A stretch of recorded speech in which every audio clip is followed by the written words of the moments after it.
संकट ते हनुमान छुड़ावे, मन क्रम वचन ध्यान जो लावे। कल का खड़गे जी का एक बयान है, मेरा नया नारा है जय बजरंग बली तोड़ भ्रष्टाचार की नली। तो बजरंग बली को तो लिया ऐसा ही बात है कि वो बीजेपी के पाले में खेल रहे हैं। ना तो अपने मन से बजरंग बली की जय जयकार प्रधानमंत्री मोदी करते इस कर्नाटक चुनाव में, और ना जय बजरंग बली बोलने की ज़रूरत खड़गे जी को पड़ती या डी शिव कुमार को पड़ती कि हम 80 हनुमान मंदिर बनवाएंगे, ट्रस्ट बनवाएंगे।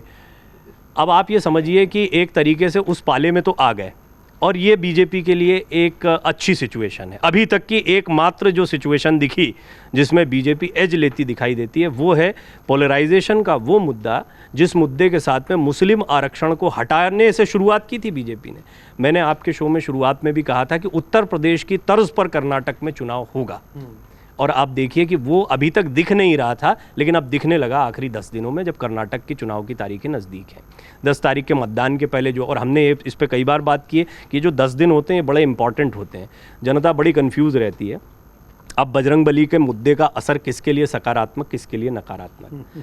तो बजरंग बली पर पेटेंट तो है नहीं किसी का, पहली चीज़। दूसरा, कर्नाटक के लोकल हैं वो, किष्किंधा जो है वाल्मीकि रामायण में वो कर्नाटक में ही है। आज भी हनुमान जी हर दरवाजे पर आपको मिलते हैं वहाँ पे।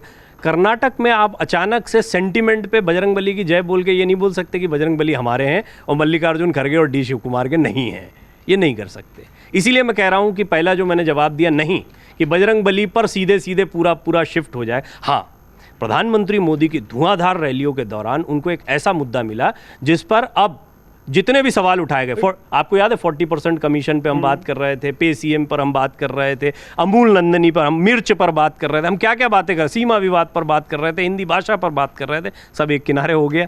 अभी सिर्फ एक है जिसने रामलला को बंद किया, वो बजरंग बली को बंद करने की। भाई जी, जो शिवम से पूछी मैंने, प्रवीण मैं आपसे पूछा, आपका टेक जरूर जानना चाहूँगा कि आप रोज़ वीडियोज़ कर रहे हैं, सोशल मीडिया पर क्या चल रहा है आपकी नज़र में रहता है। अब ये कहना कि कांग्रेस पार्टी के लिए ये मुसीबत हो गई, मान लिया फॉर एग्जांपल कि आपने क्यों बजरंग दल का नाम लिख दिया, लेकिन अब ये कहना कि खड़गे साहब की जान पे खतरा था, उनको मारने की साजिश की गई, क्या ये इमोटिव इशू नहीं है? क्या इसके ज़रिए कांग्रेस बैलेंस आउट करेगी बीजेपी को? क्या इसके फ़ायदा मिल सकता है भारतीय कांग्रेस पार्टी को? आप विश्वास जानिए सुमित जी कि बजरंग बली का मुद्दा नहीं भी चल रहा होता और ऐसी कोई ऑडियो क्लिप वायरल होती तो भी कांग्रेस लेकर आती। ज़रूरी नहीं है कि बजरंग बली के मुद्दे को काउंटर करने के लिए कोई नया मुद्दा छेड़ा जा रहा है।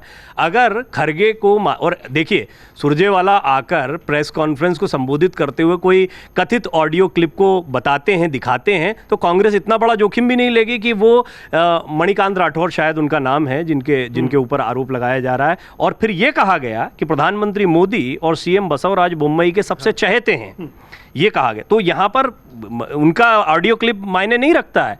जैसे बजरंग दल और बजरंग बली का कोई कॉम्बिनेशन नहीं है, लेकिन बजरंग बली अब जो है बजरंग दल घोषणा पत्र में लिखने पर हावी होते दिखाई दे रहे हैं, वैसे ही पीएम मोदी और उन पर जो आरोप कांग्रेस लगा रही है वो कितने हावी कांग्रेस कर, नैरेटिव की बात जो कही गई, वो नैरेटिव कितना बड़ा सेट कर सकते हैं इस पर डिपेंड करेगा। लेकिन एक बात तय है कि कर्नाटक का चुनाव जो है वो अब भी उन्हीं मुद्दों पर है, और इसमें मैं बहुत संक्षेप में अपनी बात को समाप्त करता हूं कि लिंगायत, वोकालिंगा और जातीय समीकरण, पहले तो ऐसे बांट लीजिए कर्नाटक को, और है भी ऐसे बढ़ता भी है।